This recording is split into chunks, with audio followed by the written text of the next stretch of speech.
అందరికీ నమస్తే, welcome to Suman TV Karimnagar. నేను మీ యాంకర్ అనిల్. రైతు బంధు కష్టాల్లో ఉన్న రైతులను ఆదుకునే పథకం. గత ప్రభుత్వంలో కేసీఆర్ ప్రభుత్వం ఈ రైతు బంధు పథకాన్ని ప్రవేశపెట్టింది. కానీ ఈ రైతు బంధు పథకంపై అన్ని వర్గాల నుండి కాస్త విమర్శలు కూడా వినిపించాయి. ఇందులో కటాఫ్ చేస్తే బాగుంటుంది అన్నట్టుగా చాలా రకాల విమర్శలు కూడా వచ్చాయి. సో ప్రస్తుతం కాంగ్రెస్ ప్రభుత్వం వచ్చింది. కాంగ్రెస్ ప్రభుత్వం ఈ రైతు బంధు పైన సమీక్ష నిర్వహిస్తుంది. దీనిపై ప్రక్షాళన చేస్తున్నట్టుగా మనకు వార్తలు కూడా వస్తున్నాయి. సో ఈ రైతు బంధు పథకం ఎవరికి ఇస్తే బాగుంటుంది, ఎలాంటి రైతులకు ఇస్తే బాగుంటుంది, కటాఫ్ ఇస్తే బాగుంటుందా, లేదంటే గత ప్రభుత్వంలో ఉన్నటువంటి పథకం అలానే కంటిన్యూ చేస్తే బాగుంటుంది అనే విషయాన్ని మనం తెలుసుకునే ప్రయత్నం చేద్దాం. మీ పేరు? సరస్వతి. ఓకే, గత ప్రభుత్వంలో బీఆర్ఎస్ ప్రభుత్వంలో రైతు బంధు పథకం అనేది రైతులకు ఎవరికైనా వాళ్ళకి ఇచ్చేసింది, అంటే ఎన్ని ఎకరాలు ఉన్నా సరే వాళ్ళకి ఇచ్చేసింది కదా. సో ఇప్పుడు ప్రభుత్వం మారింది. రైతు బంధు పథకం అనేది ఎవరికి ఇస్తే బాగుంటుంది? అంటే అన్ని ఎకరాలు ఉన్న వాళ్ళకి అంత మనీ ఇవ్వడం అవసరం లేదు, కానీ జస్ట్ ఒక 5 ఎకరాలు ఉన్న వాళ్ళకి ఇస్తే సరిపోతుంది. ఎందుకంటే ఇంకా చాలా చేయాలి కదా మనకి. అసలుకే తెలంగాణ చాలా పడిపోయి ఉన్నది. ఇప్పటికే కేసీఆర్ బాగానే చేసిండు, కానీ ఇంకొంచెం ఇప్పటికే కొంచెం మునిగిపోయినాం కదా. ఇప్పటికి ఇచ్చుడు ఎందుకు అని ఒక 5 ఎకరాల వరకు ఇచ్చేస్తే సరిపోతుంది. ఎందుకంటే ఎకరాలు బాగున్న వాళ్ళకి బాగా డబ్బులు ఉంటాయి కదా. ఎందుకు మళ్ళీ రైతు బంధు ఇచ్చి పేదల కడుపు కొట్టుడు? అట్లా చేయొద్దు కదా, తప్పు కదా. మినిమం ఎన్ని 5 ఎకరాలు ఉంటే సరిపోతుంది అనుకుంటా. 5 ఎకరాలు ఉన్న వాళ్ళకి ఇస్తే సరిపోతుంది. ఇంకా నాకు తెలిసి అయితే ఒక 2 ఎకరాలు ఇంకా కొంచెం తక్కువ చేస్తే సరిపోతుంది. ఎందుకంటే వాళ్ళకి భూమి ఉన్నది వచ్చి కొంచెం బతకగలుగుతారు. కొంతమందికి ఏం లేదు, ఇల్లు కూడా లేని వాళ్ళు ఉన్నారు. ఇంకా మాకు వచ్చేసి అయితే ఇల్లు కూడా లేదు. పేరు? నా పేరు భూపతి రెడ్డి, పీసు భూపతి రెడ్డి, కాసాపూర్, జూలపల్లి మండల్. ఓకే, ఏం చేస్తారు మీరు? వ్యవసాయం. వ్యవసాయమేనా? రైతు బంధు పథకం మీకు ఎన్ని ఎకరాలు ఉంది? నాకు 10 ఎకరాలు ఉంది. 10 ఎకరాలు ఉందా? ఓకే, రైతు బంధు పథకం అనేది ఎలాంటి రైతులకు ఇస్తే బాగుంటుందని మీరు అనుకుంటున్నారు? అయితే ఈ రైతు బంధు అనేది బాబు ఎట్లుందంటే, ఇప్పుడు 20 కానీ 30 కానీ వాడు ఒకటే ఓటు వేస్తాడు. ఈ 5 ఎకరాలు గదే ఓటు. అయితే ఈ రైతు బంధు వేయకుంటూ ఇప్పుడు గవర్నమెంట్ ఏం చేసింది, ఎన్ని అడ్లు పండించినా కానీ 500 బోనస్ క్వింటల్ కానీ అన్నది. పోతే ఈ లోన్లు ఫసలకు మిత్తి మాఫీ చేసుకుంటా 1,00,000 కానీ 50,000 కానీ చేస్తే బాగుంటుంది. రైతు బంధు అయితే మా ఉద్దేశం పని ఇచ్చకుండా ఉన్నది. అది ఎటు చేస్తావు, ఏం చేస్తావు అనేది ఆలోచన లేదు. అది ఏది ఈ గవర్నమెంట్ లోన్లు ఉన్నాయా, ఈ లోన్లు ఫసలు క్లియర్ చేసుకుంటా మాఫీ చేసి మిత్తి మాఫా వడ్డీ మాఫా ఏదో చేసుకుంటా లోన్లు ఇస్తే బాగుంటుంది అనిపిస్తాను. మరి ఈ రైతు బంధు అనేది ఇప్పుడు 10 ఎకరాలు గదే ఓటు వేస్తాడు, 5 ఎకరాలకు ఇదే ఓటు వేస్తాడు. అక్కడ ఏది మన పక్షం వచ్చే తట్టుంది, వ్యతిరేకత ఉన్న తట్టుంది. అది మరి ఆలోచన చేయాలి గవర్నమెంట్. ఇదే రైతు బంధు పథకంపై మనతో మాట్లాడడానికి జిల్లా DCC ఉపాధ్యక్షులు సుజిత్ కుమార్ గారు ఉన్నారు. వారిని అడిగి మరిన్ని తెలుసుకుందాం. అన్న నమస్తే. నమస్తే. రైతు బంధు పథకంపై ఎలాంటి నిర్ణయం తీసుకుంటే బాగుంటుంది అనుకుంటున్నారు? గత ప్రభుత్వం రైతు ఎవరైనా సరే ఎన్ని ఎకరాలు ఉన్నా సరే వాళ్ళకు రైతు బంధు ప్రకటించింది కదా. సో ప్రస్తుతం కాంగ్రెస్ ప్రభుత్వంలో రైతు బంధు అనేది ఎలా ఇస్తే బాగుంటుందని మీరు అనుకుంటున్నారు కాంగ్రెస్ పార్టీ తరఫున? మేము కాంగ్రెస్ పార్టీ అనేది జనరల్గా పేదలకు సంక్షేమము అలాగే అభివృద్ధి రెండింటి మీద కాన్సన్ట్రేషన్ చేసి నడుస్తూ ఉంటుంది. మన దేశంలో కానీ రాష్ట్రంలో కానీ అదే నడిచింది. సో చాలామంది రైతులు ఏం చెప్పినారు అంటే, సార్ దీనికి సీలింగ్ పెట్టండి, ఎందుకంటే రాష్ట్ర ధనం అనేది కొద్దిమంది భూస్వాముల చేతుల్లోకి పోతా ఉంది. ఎవరెవరైతే దొరలు ఉండేనో ఒక మిగతా సామాజిక వర్గాలు కానీ ఎవరెవరైతే భూస్వాములు 50 ఎకరాలు 30 ఎకరాలు 40 ఎకరాలు వాళ్ళందరూ అమెరికాలలో జాబులు చేసేటోళ్ళు, లేకపోతే సాఫ్ట్వేర్ ఉద్యోగాలు చేసుకునేటోళ్ళు, వాళ్ళు ఏ రోజు కూడా పండించరు, వాళ్ళు మళ్ళీ కౌలుకే ఇస్తారు. కాబట్టి వాళ్ళకి అనవసరంగా డబ్బు రాష్ట్ర సంపద అంతా పోతా ఉంది. కాబట్టి దీనికి సీలింగ్ పెట్టమని రైతులు కోరుకున్నారు. ఈ విషయం మీద ఖచ్చితంగా మా పార్టీ అప్పుడు కూడా మేనిఫెస్టో అప్పుడు కూడా మేము ఆలోచించడం జరిగింది. ఈ విషయం మీద ఈరోజు ముఖ్యమంత్రి గారు మంత్రులు కూడా సమీక్ష చేస్తూ ఉన్నారు. ఒకటి సీలింగ్, ఒకటి నెక్స్ట్ పాయింట్ వచ్చేసి ఎవరైతే అప్పుడు ఆ రోజు దున్నుతున్నటువంటి రైతుకి రైతు బంధు రాలే, ఓన్లీ భూమి ఉన్నోళ్ళకి వచ్చింది. వాడు దున్నినా దున్నకపోయినా కానీ రైతు బంధు పడుతుంటే దున్నుతున్నటువంటి కౌలు రైతులకు వేయలే. కానీ ఈరోజు కాంగ్రెస్ పార్టీ వాళ్ళ గురించి కూడా ఆలోచించింది. దున్నుతున్నటువంటి కౌలు రైతులకు కూడా సేమ్ వాళ్ళకి ఏ విధంగా అయితే ఇస్తున్నామో సేమ్ అదే దళిత బంధు అమౌంట్ని వాళ్ళకు కూడా ఇవ్వడానికి కాంగ్రెస్ ప్రభుత్వం మేనిఫెస్టోలో పెట్టడం జరిగింది. మేము ప్రకటించినట్టు 6 గ్యారంటీలో కూడా అది ఉంది. అది కాకుండా మేము అడిషనల్గా వాళ్ళు పండించిన పంటకు మళ్ళీ బోనస్ కూడా ఇస్తామని చెప్పినాం, అది కూడా ఇస్తాం. గత ప్రభుత్వం ఇచ్చినటువంటి ఏ విధంగా స్లాబ్ ఉందో అది ఖచ్చితంగా ఇవ్వడం జరుగుతుంది. అడిషనల్గా ఇదే ఇప్పుడే ఇస్తామా, లేకపోతే రాష్ట్ర ఫైనాన్స్ ఎట్లా ఉంది దాన్ని బట్టి చూసుకొని నెక్స్ట్ నుంచా ఖచ్చితంగా కాంగ్రెస్ పార్టీ ఇచ్చిన మాట నిలబెట్టుకుంటుంది. అందరికీ కౌలు రైతులకు భూమి ఉన్న రైతులకు సీలింగ్ ప్రకారం ఇస్తుందని మేమైతే నమ్ముతున్నాం. ఇదే విషయంపై మనతో మాట్లాడడానికి state youth spokes person Madhu గారు ఉన్నారు. వారిని అడిగి తెలుస్తున్నాం. అన్న చెప్పండి, రైతు బంధు పథకం రైతులకు ఎలాంటి రైతులకు ఇస్తే బాగుంటుందని మీరు అనుకుంటున్నారు, మీ ఒపీనియన్? అంటే దాదాపుగా రాష్ట్రంలో ఉన్నటువంటి రైతుల ఒక వాళ్ళ కౌంటింగ్ చూసుకున్నట్టు ఉంటే దాదాపు 5 నుంచి 6 ఎకరాలు, 6 నుంచి 7, 8 ఎకరాల లోపల ఉన్న వాళ్ళ రైతులు 80% ఉన్నారు. మిగతా 20% ఏదైతే ఉన్నారో 1000 ఎకరాలు ఉన్నటువంటి వ్యక్తులు ఉన్నారు.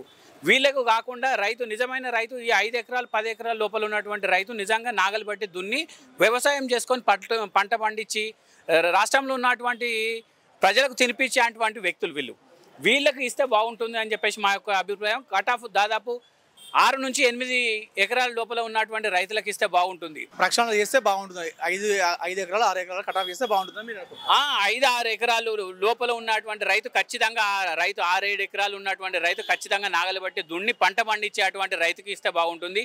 మీ 10 ఎకరాలు 20 ఎకరాలు ఉన్నటువంటి రైతులకు ఇస్తే వాళ్ళు ఎక్కడో ఇప్పుడు అమెరికాలో ఎక్కడో ఉండేటువంటి వ్యక్తులు వాళ్ళు చేయకపోయినా కూడా వాళ్ళ అకౌంట్లలో డబ్బులు పడి వాళ్ళు విచ్చలవిడిగా ఖర్చు చేసుకోవడానికే ఉంది తప్ప ఇక్కడ రైతులకు వచ్చే పరిస్థితి లేదు. అలాంటి పరిస్థితి ఉండద్దని కోరుకుంటున్నాం. అమ్మ పేరు సైదమ్మ. అమ్మ, రైతు బంధు పథకం గురించి మీకు ఐడియా ఉందా? ఉన్నది సార్. రైతు బంధు పథకం అనేది ఎవరికి ఇస్తే బాగుంటుంది అమ్మ? లేని వాళ్ళకు ఇప్పుడు ఎకరం కాంచి 5 ఎకరాలు 4 ఎకరాలు ఉన్న వాళ్ళ వరకు ఇస్తే వాళ్ళు కొంచెం ఎదిగిన వాళ్ళు అవుతారు సార్. 5 ఎకరాలు ఉన్న వాళ్ళ వరకు అయితే లేని వాళ్ళకి కిందికి వస్తుంది కదా సార్. అట్లా ఇస్తే వాళ్ళకు కూడా ఏదైనా ఖర్చులకు, పొలం ఖర్చులకు వాళ్ళకు ఉపయోగపడతాయి. ఇక 10 ఎకరాలు 20 ఎకరాలు మీదికి ఉన్న వాళ్ళకి ఆసాములు అన్నట్టే కదా, వాళ్ళకు ఇస్తే లేని వాళ్ళకి ఇచ్చినట్టు కాదు కదా. అందుకోసం ఇట్లా ఇవ్వాలి. ఇంకొకటి ఏంటంటే లేని వాళ్ళని చూసి గవర్నమెంట్ ఏదైనా వాళ్ళకు జీవోలు చేస్తే మంచిగా ఉంటుందని ఆలోచన. మీ పేరు? నా పేరు రమేష్. ఏం చేస్తారన్న మీరు? మా వ్యవసాయం వ్యవసాయం చేస్తారు. ఓకే. రైతు బంధు పథకం అనేది గత ప్రభుత్వం బీఆర్ఎస్లో రైతు ఎవరైనా సరే ఎన్ని ఎకరాలు ఉన్నా సరే వాళ్ళకి రైతు బంధు ఇస్తారు. దానిపైన కొన్ని విమర్శలు కూడా వచ్చాయి. సో ఎక్కువ వాళ్ళకి ఇస్తే బాగుంటుంది కదా, తక్కువ వాళ్ళకి కొన్ని విమర్శలు వచ్చాయి. కొత్త ప్రభుత్వం ఏర్పడింది. కొత్త ప్రభుత్వం కొంచెం ప్రక్షాళన చేస్తున్నట్టు కనిపిస్తుంది ఈ రైతు బంధు పైన. సో రైతు బంధు పథకంలో ఎలాంటి ప్రక్షాళన చేస్తే బాగుంటుందని మీరు అనుకుంటున్నారు? అంటే మినిమం 25 ఎకరాల వరకు లోపు అయితే ఇవ్వాలి.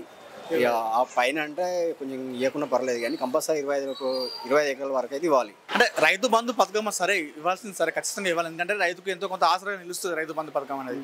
కాకపోతే ఎన్ని ఎకరాలు ఉన్నా ఇస్తే బాగుంటుంది, లేకపోతే కట్ ఆఫ్ ఇంత ఎకరాలు కట్ ఆఫ్ పెడితే బాగుంటుందని మీరు అనుకుంటున్నారు? కట్ ఆఫ్ అనేది అది ఇప్పుడు కాదు, ముందు చెప్పాలి ఇవ్వలేను. కానీ ఇప్పుడు పెట్టేస్తే వాళ్ళు ఇష్టం వచ్చినట్టు చేస్తారు కాదు. కానీ ఒక 25 ఎకరాల వరకు ఇస్తే బెస్టే. ఎందుకంటే 20 ఎకరాలు ఉన్న వాళ్ళు కూడా చాలామంది అప్పులు ఉన్నారు, దానిపైన డిపెండ్ అయిన వాళ్ళు చాలామంది ఉన్నారు. ఇక ఒకవేళ బాగా ఇప్పుడు 50+ 50 ఉన్న వాళ్ళు కటప్ పెట్టండి, ఏం కాదు. పాలే ఉంటుంది, కూలీ ఉంటుంది. ఇప్పుడు పత్తి ఏరాలంటే ఒక మనిషికి 400 రూపీస్ ఇస్తారు. వాళ్ళని మళ్ళీ ట్రావెల్లో తీసుకొస్తున్నారు వేరే విలేజ్ నుంచి. ఇవన్నీ చాలామంది ప్రతి కూలికి మినిమము ఒక 1000 రూపాయలు ఇతను ఖర్చు. అంటే మీ ఉద్దేశంలో 25 ఎకరాల వరకు అయితే ఇవ్వచ్చు అంటున్నారు? ఇవ్వచ్చు. లేదు అనుకుంటే రేట్లు తగ్గియాలి. రేట్లు పెరిగినాయి, ఇవేం సరిపోవట్లేదు వాస్తవానికి. ప్రతి ఒక్కటి రేట్లు పెరిగినాయి కాబట్టి ఇప్పుడు రైతు బంధు అనేది కంపల్సరీ అవసరం అనేది. ఇంకొకటి, రైతు బంధు అనేది కౌలు రైతుకి ఇస్తే బాగుంటుందా, లేకపోతే పట్టా ఆసాంకి ఇస్తే బాగుంటుందా? ఇది కౌలు రైతుకి ఇస్తుడు అంటే అది కరెక్ట్ కాదు. కౌలు రైతుకి ఇవ్వాలనుకుంటే పంట మీద ఇవ్వాలి, కానీ భూమి పైన ఇచ్చినాం అనుకో పెద్ద. నేను ఎందుకు ఇస్తాను రైతుకు? ఇప్పుడు నేను రైతు కౌలుకి ఇవ్వాలి. ఇప్పుడు నీకు పట్టా అంటే రేపు రాసుకుంటావు, తర్వాత 2-3 సంవత్సరాల తర్వాత మళ్ళీ నాదే అంటావు కదా. అది కరెక్ట్ కాదు. ఒకవేళ కౌలుకి ఇవ్వాలనుకుంటే పంట మీద ఇచ్చేయాలి. వాళ్ళకి ఏమైనా పంట మీద ఏమైనా ఇవ్వాలనుకుంటే అది ఇవ్వాలి. నా పేరు? నా పేరు శ్రీనివాస్. ఏం చేస్తారన్న మీరు? నేను బిజినెస్ చేస్తాను. ఓకే. రైతు బంధు పథకం మీద మీకు ఐడియా ఉందా? ఉన్నదండి. అదే ఈ రైతు బంధు పథకంలో గత ప్రభుత్వం ఏంటంటే ఎన్ని ఎకరాలు ఉన్నా సరే రైతులకు అనేది మొత్తం ఇచ్చేసింది రైతు బంధు అనేది. సో ఇప్పుడు కొత్త ప్రభుత్వం రైతు బంధు మీద కొంచెం ఆలోచన చేస్తున్నట్టు కనిపిస్తుంది. రైతులకు రైతు బంధు పథకం అనేది ఎవరికి ఇస్తే బాగుంటుంది, ఎలాంటి రైతులకు ఇస్తే బాగుంటుంది? ఏంటంటే ఇప్పుడు 100 ఎకరాలు ఉన్న వాళ్ళకంటే 5 ఎకరాలు ఉన్న వాళ్ళకి ఇస్తే బాగుంటుందని మా అభిప్రాయం. అంతే. 5 ఎకరాలు ఉన్న వాళ్ళకి ఇస్తే రైతు బంధు బాగుంటుంది. ఇప్పుడు ఉన్నోళ్ళకి ఇస్తే ఉన్నోళ్ళకి ఉంటే వాళ్ళకే ఉంటుంది కదా, మన మిగిలిన వాళ్ళకి ఏమి ఉండలేకపోతుంది కనుక 5 ఎకరాల వాళ్ళకు ఉన్న వాళ్ళకి ఇస్తేనే బాగుంటుందని మా అభిప్రాయం. నమస్కారం, మీ పేరు? కుమార్ సార్. సార్, మీకు రైతు బంధు పథకం మీద ఐడియా ఉందా? ఉన్నది. రైతు బంధు పథకం అనేది ఎవరికి ఇస్తే బాగుంటుంది, ఎలాంటి రైతులకు ఇస్తే బాగుంటుంది అని మీరు అనుకుంటున్నారు? 5 ఎకరాల లోపు ఇన్కమ్ ట్యాక్స్ పేర్ కట్టేయాలి. 5 ఎకరాల పైన ఉన్న వాళ్ళకు కూడా రైతు బంధు అనేది బంద్ చేయాలి.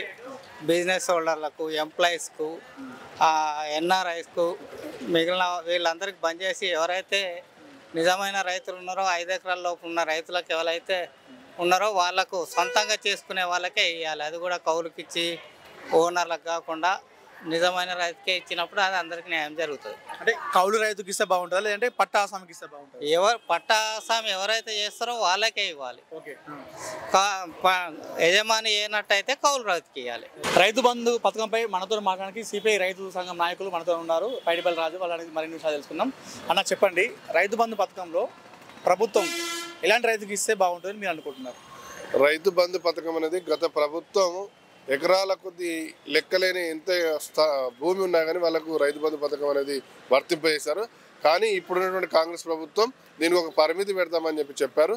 చాలా సంతోషం. ఎందుకంటే మినిమం ఓ 10 ఎకరాల వరకు అన్న కనీసం దానికి ఒక అర్హత పెడితే ఏంటంటే బడా రైతులు పక్కకు పోయి పేద సన్నకారు చిన్నకారు రైతులు వర్తింప జరుగుతుంది. అదేవిధంగా అందులో పేద రైతాంగానికి న్యాయం జరిగేటువంటి అవకాశం ఉంటుంది.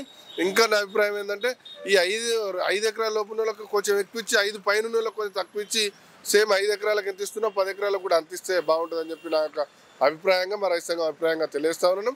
అదేవిధంగా రైతుల పట్ల కాంగ్రెస్ పార్టీ చిత్తశుద్ధి నెరవేర్చాలంటే ఈ విధంగా పరిమితి పెడితేనే బాగుంటుంది. ఎందుకంటే గతంలో కేసీఆర్ గారు దొరలకు రెడ్లకు పెద్ద పెద్ద భూస్వాములకు ఎక్కడో గుట్టలు చెట్లు అసలు పండించినటువంటి వాటికి రైతు బంధు ఇస్తూ ఉన్నారు. ఇప్పుడున్న ప్రభుత్వం పంటలు లేనటువంటి వాటికి ఇవ్వకండి దయచేసి. ఎందుకంటే పండించేటువంటి సాగు చేసేటువంటి వ్యవసాయ ఆధారిత పండించేటువంటి వాళ్ళకి మాత్రం రైతు బంధు ఇస్తే బాగుంటుందని చెప్పి అభిప్రాయపడతా ఉన్నాను. ఈ గుట్టలకు చెట్లకు ఇవ్వడం వల్ల ఆ డబ్బు అనేది వృధా తప్ప దానివల్ల ఫలితం లేదు. అది రైతుకు చెందదు, ఏదో భూస్వామికి చెందదని చెప్పి నేను తెలియజేస్తా ఉన్నాను. రైతు బంధు కూడా కౌలు రైతుకి ఇస్తే బాగుంటుందా లేకపోతే పట్టా ఆసామికి ఇస్తే బాగుంటుంది అనుకుంటున్నారు? రైతు బంధు అనేది వాస్తవంగా పండించేటువంటి రైతుకి ఇవ్వాలి. అయితే కొన్ని ప్రాంతాల్లో ఏమవుతుందంటే చాలా ఎకరాలు ఒక రైతుకు 20-30 ఎకరాలు ఉండే వరకు కౌలు రైతులకు ఇస్తా ఉన్నారు.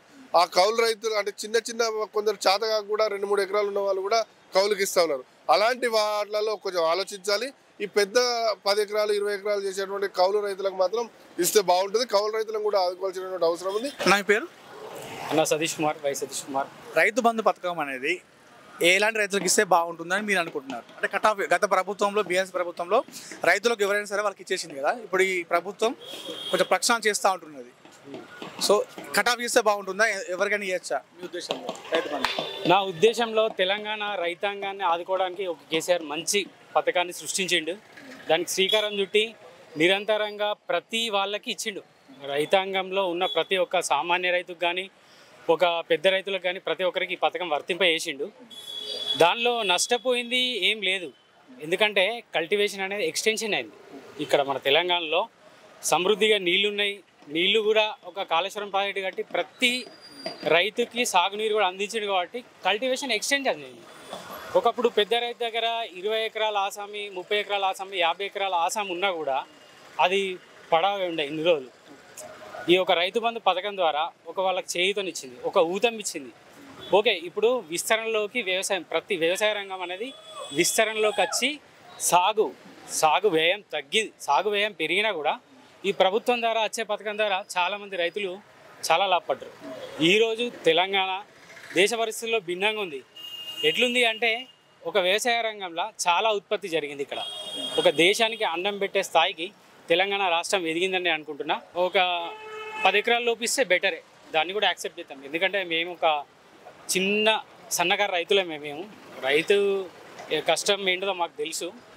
ఓకే, చాలా అనుకుంటున్నాం. ఇప్పటివరకు అయితే 10 ఎకరాల లోపు ఇస్తే బెటరే అనుకుంటున్నాం.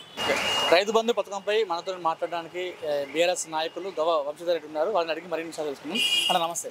నమస్తే అన్న, రైతు బంధు పథకంలో గత ప్రభుత్వం మీ ప్రభుత్వంలో రైతులకు ఎన్ని ఎకరాలు ఉన్నా సరే వాళ్ళకి రైతు బంధు పథకము వర్తింపజేశారు కేసీఆర్ ప్రభుత్వం. సో ఇప్పుడు ప్రభుత్వం చేంజ్ అయింది, దీనిలో కొంచెం విమర్శలు వచ్చాయి, ప్రక్షాళన జరగాలని చెప్పేసి. సో రైతు బంధు పథకం అనేది ఎలాంటి రైతులకు ఇస్తే బాగుంటుందని మీరు అనుకుంటున్నారు?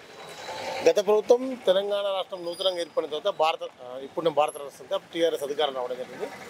రైతులను ప్రోత్సహించాలనే సంకల్పంతో ముఖ్యమంత్రి కేసీఆర్ గారు, ఆనాటి ముఖ్యమంత్రి గారు ప్రతి ఎకరాకి సాగునీరు అందించాలి, ప్రతి ఎకరాకి రైతు బంధు అంటే రైతులకు చేతులు అందించాలనే సంకల్పంతో రైతు బంధు ఇవ్వడం జరిగింది. సో చేసే ప్రయత్నంలో కొంత మంచితో పాటు చెడుగు ఉంటుంది. ఆ క్రమంలో సన్న చిన్నకారు రైతులతో పాటుగా 10, 20, 50, 100 ఎకరాలు ఉన్న రైతులకు కూడా ఇవ్వడం జరిగింది. ఒకవైపు వారిని ప్రోత్సహిస్తూనే మరోవైపు రాష్ట్రం ఖజానాపై ఆర్థిక భారం పడిన మాట వాస్తవం. మేము ఇప్పటి ప్రభుత్వాన్ని కోరుతూ ఉన్నాం, కాంగ్రెస్ ప్రభుత్వాన్ని దీన్ని పరిశీలన చేసి 10 ఎకరాల 2.5 ఎకరాల ఏదో ఒక క్రైటీరియా పెట్టుకుని ఆ రైతులకి చేయూత అందించాలని కోరుతాను. దానివల్ల పేద రైతులకి రైతులు ప్రోత్సహించే అవకాశం ఉంటుంది. రెండవది ప్రభుత్వంపై ఖజానాలో భారం కూడా తగ్గే అవకాశం ఉంది. రైతు బంధు పథకం అనేది కౌలు రైతుకి ఇస్తే బాగుంటుందా, లేకపోతే పట్ట ఆసామికి ఇస్తే బాగుంటుందా అనుకుంటున్నారు? యాక్చువల్ ఏంటంటే రైతు బంధు వీళ్ళు ఇప్పుడు ధరణి పేరు తీసుకొచ్చి ఆ భూములను చేయడం జరిగింది. రైతు బంధు వ్యవసాయ రైతుకు ఇవ్వడంతో పాటు కౌలు రైతులను కూడా మనం మానవతా కోణంలో చూడాల్సిన అవసరం ఉంది. ఇప్పుడు కాంగ్రెస్ ప్రభుత్వం 12,000 రూపాయలు కూడా కౌలు రైతులకు ఇస్తా చెప్పి, కానీ కౌలు రైతులకు ఇవ్వడం వల్ల పట్టాదారికి కౌలు రైతుకి ఒక కోఆర్డినేషన్ మిస్ కాకుండా, ఆ గ్యాప్ రాకుండా, ఆ సమన్వయ లోపం జరగకుండా ఏర్పాటు చేసి దానికి ఒక పద్ధతి తీసుకొని కౌలు రైతులను కూడా ఆదుకోవాల్సిన పద్ధతి ప్రభుత్వంపై ఉందని, కౌలు రైతులకు కూడా సహకారం అందించాలని కోరుతా ఉన్నాం. నా మీ పేరు? పులిమాటి సంతోష్. రైతు బంధు పథకం పైన మీకు ఐడియా ఉంటుంది. సో రైతు బంధు పథకంలో ఎలాంటి ప్రక్షాళనలు చేస్తే మీరు బాగుంటుంది అనుకుంటున్నారు? గత ప్రభుత్వంలో తీసుకున్న నిర్ణయం ఓకేనా, లేకపోతే ఇప్పుడు వాళ్ళు ఏమైనా ప్రక్షాళన చేస్తే బాగుంటుందని మీరు అనుకుంటున్నారా? రైతు బంధు పథకం అనేది కొన్ని విధాల మంచి, కొన్ని విధాల చెడు జరుగుతుంది. 50 ఎకరాలు 100 ఎకరాలు ఇవ్వడం కరెక్ట్ కాదండి. రైతు బంధు అనేది 5 ఎకరాల వరకే లిమిటేషన్ చేస్తూ 5 ఎకరాలు ఉన్నా కానీ కారు, బిల్డింగ్లు అన్ని విధాలా ఉన్న వాళ్ళకు కూడా ఇవ్వడం అనేది కరెక్ట్ కాదు. బీడు భూములు ఉన్నా కానీ, బీడు భూమి అయినా సాగు భూమి అయినా ఇవ్వాల్సింది. బీపీఎల్ బిలో పావర్టీ వాళ్ళకి మాత్రం అది చెందాలా చేయాలి. వెనకాల కోట్ల ఆస్తుండి వాళ్ళ కొడుకులు బిడ్డ గవర్నమెంట్ ఎంప్లాయీస్ అయినా కానీ తండ్రులకు లేదని చెప్పి తండ్రులు ఖాళీగా ఉన్నారని చెప్పి ఇవ్వడం అనేది కరెక్ట్. కొడుకుకి ₹1,00,000 ₹2,00,000 శాలరీస్ వస్తుంటాయి, తండ్రులకు మాత్రం రైతు బంధునే పడుతుంది. కరెక్ట్ కాదండి. నిజమైన నిరుపేదకి ఇవ్వడం వల్ల రాష్ట్రంలో మిగులు బడ్జెట్ మిగులుతుంది, మరియు అది ఇంకో సంక్షేమ పథకాన్ని ఉపయోగపడుతుంది తప్ప ఇలా అన్ని విధాల ప్రతి ఒక్కరు ఇసుకుంటూ పోవడం వల్ల రాష్ట్ర ఖజానా దెబ్బతింటుంది. వాళ్ళని సోమరిపోతులు చేయడం తప్ప, ఒక్కొక్కరికి 100 ఎకరాలు ఉంది, ₹5,00,000 వాళ్ళు తిరుగుతారు, వాళ్ళు జులై తిరుగుతారు, వాళ్ళ మనవాళ్ళు పనికి రాకుండా ఇవ్వడానికి వ్యవస్థ ఖరాబ్ అవుతుంది. కాబట్టి నా ఉద్దేశం అసలు సిసలైన నిరుపేదకు మాత్రమే చెందాలి. 5 ఎకరాలున్నా 10 ఎకరాలున్నా ఆధార్ కార్డు ప్రకారం వాని పేరు మీద ఏముంటుంది, కారు ఉందా, బిల్డింగ్ ఉందా, బంగారం ఉందా, నెలకెంత అన్ని ఒక నెంబర్ కూడా వస్తుంది. కాబట్టి ఆ బిలో పావర్టీని చెక్ చేసి ఇవ్వాలి. ఒకటి గత ప్రభుత్వం ఇచ్చింది, గత ప్రభుత్వం మంచిది, ఈ ప్రభుత్వం కాదు. ప్రజలారా ఆలోచించండి. ఉచితాల గురించి మీరు ఆలోచిస్తే ప్రతి నెల మీరు ఈరోజు కందిపప్పు ₹200 కిలో ఉంది, ఎవరు కడుతున్నారు? మీరే. ₹100 ₹80 కందిపప్పు, ఇలా ప్రతి నిత్యావసర వస్తువు మీద భారం ఎవరి మీద పెరుగుతుంది? మీ ఎందుకంటే ఉచితాలు ఇవ్వడం వల్ల పెరుగుతుంది. కాబట్టి ఇది ఆలోచించాల్సిన విషయం. రైతు బంధే కాదు, ఏ సంక్షేమ పథకమైనా సరే అర్హులకు మాత్రమే ఇవ్వాలి. ఇదే రైతు బంధు విషయంపై మనతో మాట్లాడడానికి సిపిఎం సీనియర్ నాయకులు, రైతు సంఘం రాష్ట్ర ఉపాధ్యక్షులు పద్మ వెంకటరెడ్డి గారు మనతో ఉన్నారు. వాళ్ళని అడిగి మరిన్ని విషయాలు తెలుసుకుందాం. సార్ నమస్కారం. నమస్తే. సుమన్ టీవీకి ప్రత్యేకమైన ధన్యవాదాలు. ఈ ఇష్యూ కరెంట్ ఇష్యూ కాబట్టి దీన్ని ముందు పెట్టడం చాలా మంచిది. అట్లా ప్రతి ఇష్యూను కూడా వాళ్ళు ఎందుకంటే గవర్నమెంట్లు మారిన తర్వాత మారే ముందు వాళ్ళు అనేక వాగ్దానాలు చేస్తుంటారు ఎవరైనా. ఈ సందర్భంలో కాంగ్రెస్ పార్టీ అధికారంలోకి వచ్చి అది కూడా చాలా వాగ్దానాలు చేసింది. అందులో ఈ రైతు సమస్య అనేది కూడా ఒక వాగ్దానం. అది 6 గ్యారంటీల్లో మొదటి వరుసలో ఉన్న వాగ్దానం కూడా అది కరెంట్గా ఇప్పుడు రైతులందరూ కూడా రాష్ట్ర వ్యాప్తంగా అమలు కావాల్సిన వాగ్దానం. ఎందుకంటే ఎదురు చూస్తున్నటువంటి కాలం ఇది, పంటలు మళ్ళీ పెడుతున్నటువంటి టైం కాబట్టి మంచి ఇష్యూను మీరు టేకప్ చేశారు. మీకు ప్రత్యేక అభినందనలు, ధన్యవాదాలు. రైతు బంధు పథకం అనేది ఎలాంటి రైతుకు వస్తే బాగుంటుంది అనుకుంటారు? గత ప్రభుత్వంలో ఉన్నటువంటి పథకం అలానే కంటిన్యూ చేస్తే బాగుంటుందా, లేదా ప్రక్షాళన చేయాల్సిన అవసరం ఉందా? తప్పకుండా ప్రక్షాళన చేయాల్సిన అవసరం ఉంది. ప్రక్షాళన చేయాలనే మొదటి నుంచి లెఫ్ట్ పార్టీలు, వామపక్ష పార్టీలు, కమ్యూనిస్ట్ పార్టీలు, అందులో సిపిఎంగా చెప్పాం. ఎందుకంటే చాలా చోట్ల కమర్షియల్స్కు ఉన్నటువంటి బిల్డింగులతో సహా ఇవాళ ఒక కాలేజీ ఉంటే పర్టికులర్గా చెప్పాలంటే మీకు కాలేజీ కింద ఒక 20 ఎకరం భూమి ఉంటుంది. 25, 30 ఎకరం, 50 ఎకరం, 100 ఎకరం ఉన్నటువంటి వాళ్ళు కాలేజీలు కూడా ఉన్నాయి వాళ్ళ పరిధిలో. అవి 2 రకాలకు ఉపయోగపడుతున్నాయి. అటు కమర్షియల్గా కాలేజీ కుంటుకుంటూ వ్యవసాయం కిందనే వాళ్ళు పాస్బుక్లు తీసుకొని వ్యవసాయ ల్యాండ్ కిందనే దాన్ని చూపెడుతున్నటువంటి పరిస్థితి ఉంది. దాన్ని యాక్చువల్గా మొత్తం భూమిని కూడా కమర్షియల్కి కన్వర్ట్ చేయాలి, కానీ కన్వర్ట్ చేయట్లేదు. కన్వర్ట్ చేయకుండా వ్యవసాయ కింద చూపెట్టి వీళ్ళందరూ పట్టదారులుగా చెలామణి అవుతూ వీళ్ళు వాటికి కూడా రైతు బంధు తీసుకుంటున్నారు. ఇది మొదటి సమస్య. 2 అంటే కమర్షియల్గా వాడేటువంటి మొత్తం భూములన్నింటినీ కూడా వేరు చేసి వాటిని తక్షణంగా రద్దు చేయాలి, మొదటి పని. రెండవది చేయాల్సిన సీలింగ్ సిస్టమ్ కూడా పెట్టుకురావాలనుకుంటున్నాం మొదటి నుంచి కూడా. ఎందుకంటే వ్యవసాయంతో సంబంధం లేనటువంటి వాళ్ళు పెద్ద పెద్ద భూస్వాములు కూడా వ్యవసాయ క్షేత్రాల పేరుతోని ఒక్కొక్కరు 100 ఎకరాలు కలిగినటువంటి వాళ్ళు కూడా ఉన్నారు. ఫామ్ హౌస్లు పెట్టుకొని నడుపుతున్నటువంటి వాళ్ళు కూడా ఉన్నారు. వాళ్లకు రైతు బంధు ఇవ్వాల్సినటువంటి అవసరం లేదు. దీనికి ఖచ్చితంగా సీలింగ్ పెట్టడం న్యాయమైంది. ఎందుకంటే ఈ 10 ఎకరాల వరకు అని చెప్పేసి ఏదో టాక్ బాగా ప్రచారంలో ఉంటుంది. 10 ఎకరాలు పెట్టే పెద్ద ఇబ్బంది లేదు. కానీ ఏదో ఒక రకమైన సీలింగ్ పెట్టడం వల్ల మాత్రం రైతాంగానికి ఉపయోగం. సీలింగ్ పెట్టాలి. అట్లాగే ఒరిజినల్ రైతులందరూ కూడా రైతు బంధును అమలు చేయాలని మేము కోరుకుంటున్నాం. రైతు బంధు పథకం అనేది మెయిన్గా కౌలు రైతుకు వర్తించాలా లేదంటే పట్ట ఆసామికి వర్తించాలా? అయితే ఇక్కడ రైతు అనేటువంటి వాళ్ళు కొంతమంది కౌలు రైతులు అనేటువంటి వాళ్ళకు కూడా కంపల్సరీ ఇవ్వాల్సిందే. అది కౌలు రైతులకు గతంలో రాజశేఖర రెడ్డి గవర్నమెంట్ ఉన్నప్పుడు కూడా అప్పుడు గుర్తింపు కార్డులు ఇచ్చింది. ఈ కావాలని చెప్పేసి కేసీఆర్ అనేటువంటి ఆయన దుర్మార్గంగా గతంలో కౌలు కానా అనేది కూడా ఉండేది ముఖ్యంగా. ఎందుకంటే పానీలో తీసినప్పుడు ఏంటంటే అందులో సపరేట్గా ఎవరు భూమిని సాగు చేసుకుంటారో సాగుదారుల కోసం ఒక కానా ఉండేది. ఇప్పుడు ఆ కానా మొత్తం ఎత్తేసి పాస్బుక్లు ఇచ్చేసి వాళ్ళ పేర్లు తొలగించేశాడు. అది ఒక దుర్మార్గమైన చర్య. ఇప్పటికైనా కూడా అది అవసరం ఉన్నటువంటిది. ఖచ్చితంగా ఒకవేళ కానా అందులో పెట్టకపోయినా కౌలు చేసుకునే వాళ్ళకి ప్రత్యేకమైన గుర్తింపు కార్డులు ఇవ్వాల్సిన అవసరం ఉంది. ఇవ్వడం ద్వారానే వాళ్ళ ఐడెంటిటీ కూడా ఉంటుంది. అట్లాగే వాళ్ళ కొన్ని ముఖ్యమైనటువంటివి ఇప్పుడు లోన్లు ఇవ్వడం, బ్యాంకు నుంచి కూడా ఏదైనా వ్యవసాయం చేసుకునేటప్పుడు తక్షణంగా క్రాప్ లోన్లు తీసుకోవాలి. కానీ అవకాశం లేకుండా పోతుంది. కాబట్టి వాళ్ళకి అవసరం అది. అట్లాగే రైతు బంధు కూడా వాళ్ళకి వర్తింపజేయడం న్యాయమైంది. ఆ రకంగా 2 వర్గాలకు కూడా ఇటు భూమి కలిగి ఉన్న వాళ్ళకి కానీ కౌలు రైతులకు కూడా ఇద్దరు కూడా ఇవ్వడం న్యాయమైంది. ఆ పద్ధతుల్లో ఇవ్వడం ద్వారానే నిజమైన రైతులు నిజమైన వ్యవసాయదారులకు న్యాయం జరుగుతుందని చెప్పి భావిస్తున్నాను.